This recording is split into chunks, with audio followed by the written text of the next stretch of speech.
In this video, I want to talk to you about a couple of different areas of Photoshop. One is cropping, which is in the Tools panel, and the other is image size, which is an area of Photoshop we don't have anything comparable to in Lightroom. The first one, cropping, is pretty straightforward. I think you won't find it too challenging. It's very much like Lightroom with a couple of different twists.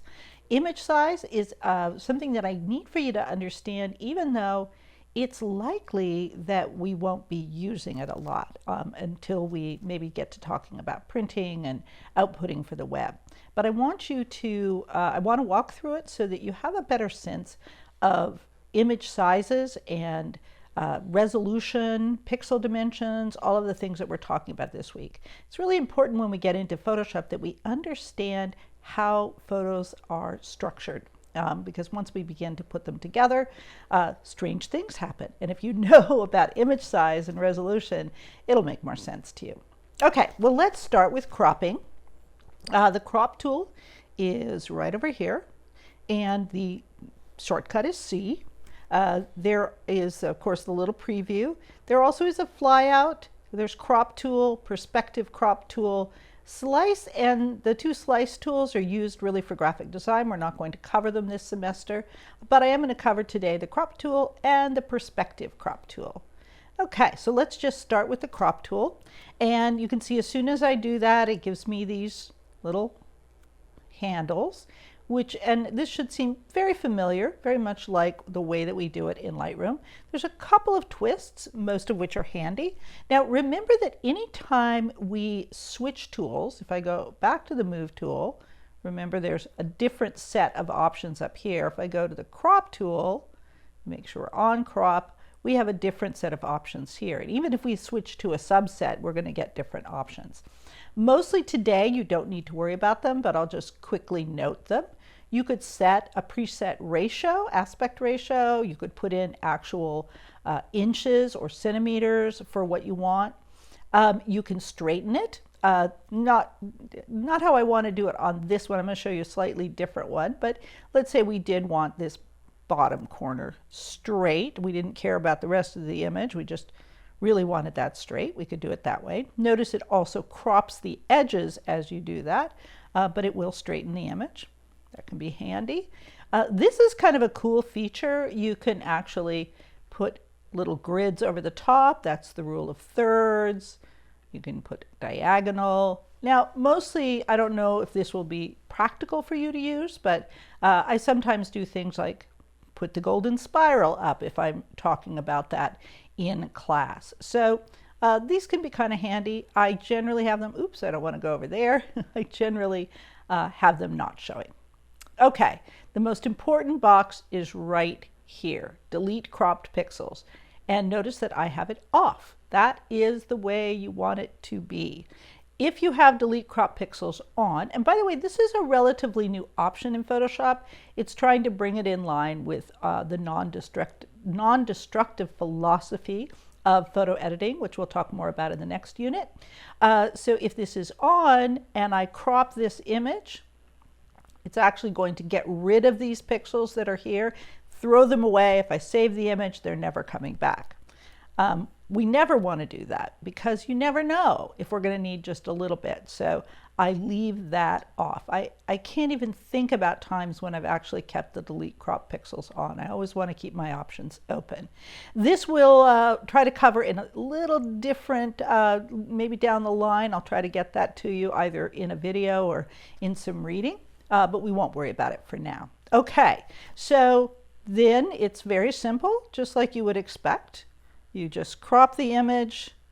Oops, I want to put that back on because I'm going to show you that in a, whoops, sorry, it's grabbing the handle. There we go. So we can just crop and hit the return button and it's cropped. Now what's cool is that if I stay on that crop tool, it is not gone. All those pixels are still there. So that's a very cool aspect of the crop tool. There's another thing. We're going to work on canvas size a little bit later in this unit, but there is something you can do in here which is similar to that. Let me just go Command minus just to push that a little bit further out. unlike in Lightroom, in Photoshop, you can actually crop out. Now, this isn't technically cropping. What happens is it actually adds to what we call the canvas, or what the image is sitting on, so you actually have more room. And you can do this either way. You can move this around here. We're going to do this in the canvas size dialog box because you can be more precise, but this is another area where you can do that. Okay, and I'll just go back in history because for some reason I've noticed that the crop tool and some of these sizing tools do not like to go backwards. Oh, I see why. I need to finish that, and then I'm just going to go back to the original just so we start from scratch. Now, the next one, I'm going to go ahead and do Command plus, bring that up a little bit. This is the perspective crop tool. Now, I wouldn't necessarily use this tool on this image, but it'll help to give you a sense of how this might work. So with the perspective crop tool, you want to actually lay this out to start with. The handles don't pop up. And it gives you this grid, and this grid is super flexible, so I can just tweak this. Now what I'm doing, I want you to notice, is I'm lining up these lines. I'm going to bring this down a little bit, bring this up. I'm lining up this grid so that it actually lines up with the architecture of this image. Now if I stopped it there, I'll go ahead and show you what this would look like. So you notice I've just pulled up that one corner. I haven't done anything up here. If I hit return, it actually drags that corner down and leaves the rest where it is. So you can do it the opposite way. I'm going to do a Command 0. You could actually bring it over, and I could do the same thing, but I could just do this top area. These also, you can pull them out to the corners. This is really handy if you photograph something square and you photographed it from an angle and it isn't square. This is a really awesome way to work it. You just line it up with the lines, and you see it just tweaks it around. It literally, and this is something we can't do in Lightroom really, it literally stretches and pushes that image. It can look really bad. It's definitely not what I would do for this image because I like the angles of this image, but it's a really fun and interesting and very useful crop tool to play with. Okay, that is it for cropping. That's all I need to tell you for now. Go ahead and play with that. Just be sure that your delete crop pixels is off. You don't have that option with the perspective crop, so you actually have to be a little bit more careful there. But with the other one, just leave that off. Okay, the next thing I want to talk about is image sizing. And this is not a tool, it's not in the toolbar, it's an area of Photoshop. It comes up in the menu right here. There is a shortcut, but I never use it because it's more than 2 symbols. And it comes up as a dialog box. And this is true of a number of areas in Photoshop. You get a dialog, basically it's saying, okay, we're in a new window and there's new options and there's new stuff for you to do. So it's kind of like you're going to a different workspace. Now this looks like a fairly simple dialog box, but there's an awful lot going on here, and there's an awful lot going on here that's very, very important for you to understand. I like to open this up so that I can see the total size of an image. You can see that in Lightroom, but you can't really explore it in the detail that you can here. You can see the total size, you can see the pixel size, and you can see, most importantly, you can see the resolution and how it would print if you were going to print it or if you were going to output it to go to the web. It also will help you to understand why one image isn't lining up with another one when you do a composite. So these are all going to be fairly useful. Now you have a preview window. The preview window is at 100%. So right now, if you look over here, it's the default is at 300 pixels per inch. I'm going to go from the bottom up, and I'll explain that in a minute. 20 inches by 13 inches. Now, so this is telling us, because it's 100%, this is how big this part of the image would print if it was printed at this resolution, at this size. And that's just a theoretical. One thing I want you to notice, you can just clip that down. I want you to notice, and I want you to remember this about digital images, is that the actual inches of a digital image are kind of irrelevant because I can look at this theoretically 20 by 13 inch image on this screen, and it's about 4 by 6 inches. I could put it on my phone, it would be even smaller. I could project it on a wall and it would be huge. So it's none of those situations is it actually going to be 20 by 13 inches unless I actually printed it. So for most of what we're doing on our computers, we don't care about inches, but it does give us an idea, if we look at them more closely, of how images are structured and how when we make changes to image size, how the image itself is affected. Okay, so I want to just start up here at the top. This is the total image size. This is sort of like if you took all the information and threw it in a bag. This is all the information that's in the image. I know that sounds kind of general, but it's exactly right. This is the total amount of information, and different photographs have different amounts of information, not just because of their pixel dimension, but also because of the complexity of the pixels, because each pixel has its own kind of information. So the next one is the pixel dimension. This is exactly as it came out of my camera. I haven't cropped it in Lightroom, and I went ahead and undid the crops here in Photoshop. So it is 6,000 by 4,000 pixels. Pixels, of course, that's just it's 6,000 across and 4,000 down. But remember that the amount of information in an individual pixel can vary. Don't worry about the next box. We're going to go down here. Now, when you turn this on, it may be defaulted to pixels. Go ahead and work with it this way. This actually, for certain things, for output to the web, having it on pixels can be really handy. But for today, in talking about it, I'm going to put it on inches because I think that will be a lot clearer for you. So I'm going to put it on inches. If you are a metric kind of person, you can put it on centimeters. I'm American, and I'm just typical. We should have switched to the metric system, but I didn't, so we'll work with inches for now. But if you're comfortable with centimeters, go for it. So I go to inches.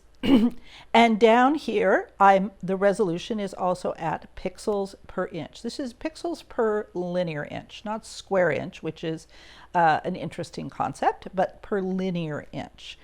So this just tells you how many pixels are packed into an image if we print it at a certain size.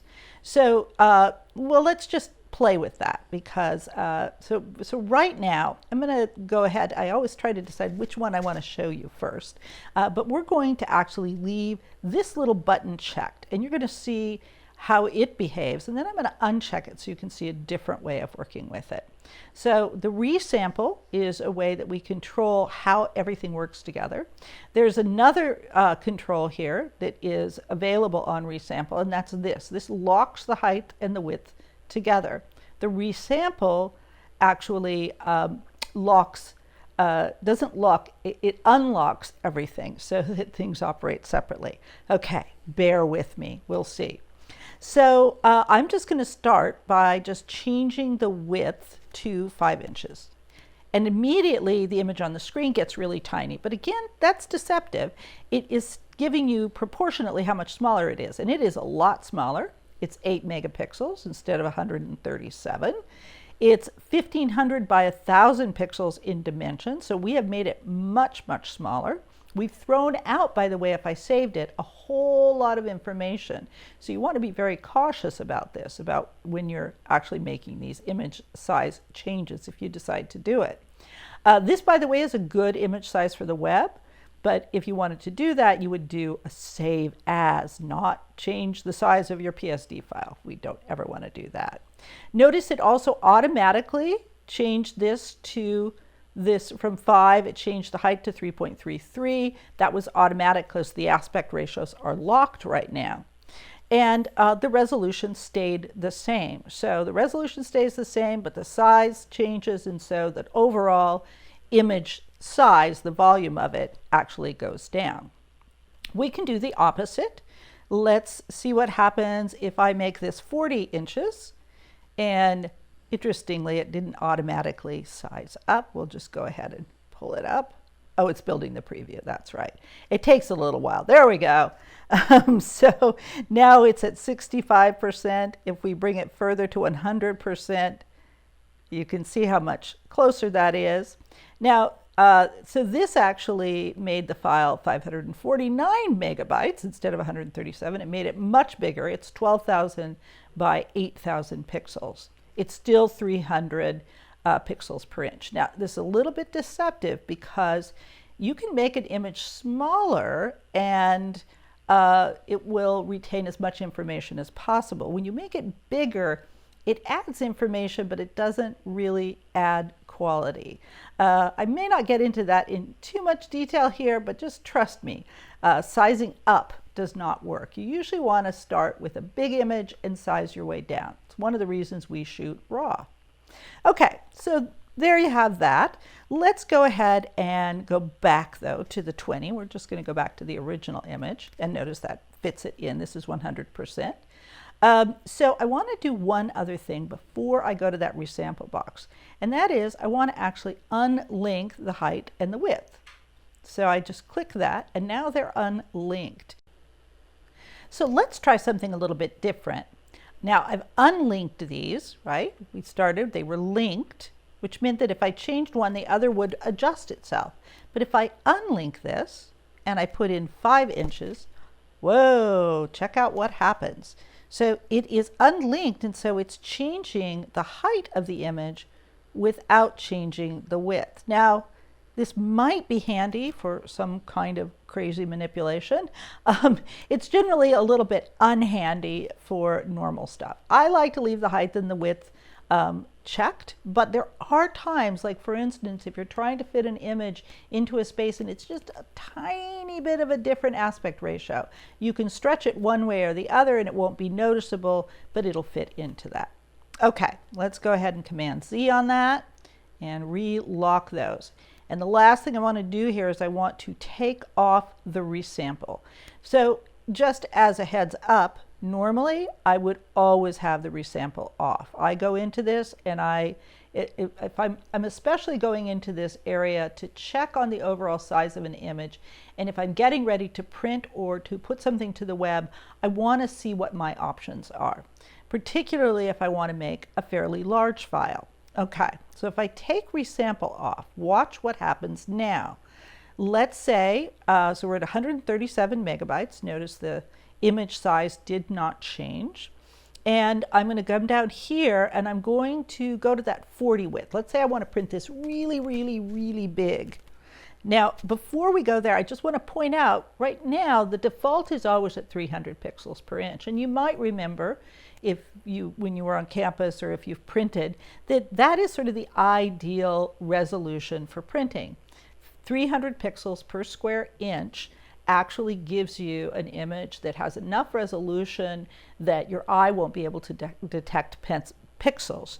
Anything more than that is kind of there's not much point in it. There are very few printers that are going to show you a difference behind that, and your eye can't see it anyway. So 300 is kind of our target. We love that. So if I go, now that I have resample unchecked, if I go to 40, notice what happens. The image size stays exactly the same, and this is what I want because I want to be able to change those relationships without throwing away any pixels and without adding any pixels, because when we add pixels, we're just doing a thing called interpolation. We're just stuffing extra pixels in, kind of like icing, not necessarily upping the quality of the image. What I want to see is how low will the resolution get if I decide I want to print this 40 inches wide, 26 inches high? And the answer is 150. That's not great. We'd rather be at 300, but 150, depending on how it's displayed in the distance, could be acceptable. So let's try 60. Now, when we go to 60, we're down to a resolution of 100. That's getting a little bit on edge. It's not going to give us the very best quality. And if I go to 100 inches, we're down to 60 pixels per square inch. Notice through all of this, this did not change. So we've discovered that really for this file right now, the limit is probably going to be about 40 inches. 40 inches seems doable, not great, but doable. Well, what if we did resample? Let's say we really want to print it at 40 inches. We resample it and we go to 300. So it goes up to 549 megabytes, which sounds really great. And so basically it's saying, oh yeah, you can print this big. This is great. Well, you can, and there's no way to see it on the screen, but you are not going to have the same quality, even though the resolution is technically higher, because it has done a thing called interpolation. So the resampling is the interpolation. This is on automatic. This has actually various, and I'm not going to go into these. I've actually learned all about these, and trust me, you don't want to know about it now. There are different ways that you can ask your computer to interpolate. That is, sort of try to figure out the best way to stuff pixels in. And some of them are better than others. So there are occasionally times when we'll go ahead and do this if we want to print bigger. As a rule, you kind of want to not mess with that. Okay, I hope this helps you to understand a little bit more about how files are structured, how image size and resolution are all related to each other. Be sure to take a look at the page that I've written up on resolution and on different measures of resolution, and hopefully this will all start to come together.